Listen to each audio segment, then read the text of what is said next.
Kërkoj që të vihet drejtësi për kushërinjtë e mi, vllajën tim, babain tim, të gjenden autorët, të kapen dhe të marrin dënimin e merituar, tha Viola Prendi, e bia e viktimës Gjovalin Prendi, i cili u vra para pak ditësh. Ky është apeli familjes Prendi drejtuar autoriteteve. Vrasja e 64 vjeçarit Gjovalin Prendi mbrëmjen e 17 prillit pranë lokalit të tij në Plan ishte humbja e katërt për këtë familje në harkun e 11 viteve. Më 19 shkurt 2014 janë vrarë Taulant Prendi dhe Klodian Dreca.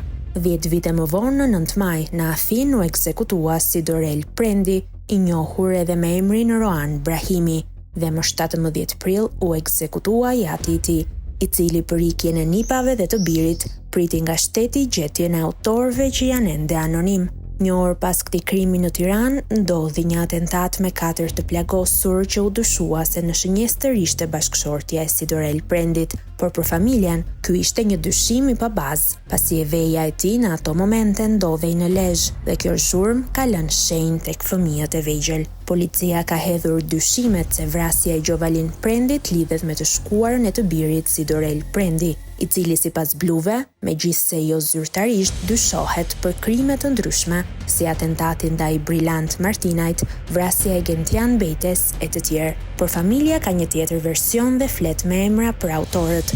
E motra e Sidorel Prendit ose Rohan Brahimit mohon kategorikisht që i vllajt jetë përfshirë në vrasjen e Brillant Martinit apo në krime të tjera të ndodhura vitet e fundit, pasi ai në atë kohë nuk ka qenë në Shqipëri. Viola Prendi pranon që i vllai kishte njohje me Ervis Martinajn, por kursesi nuk ishte kundërshtar i tij.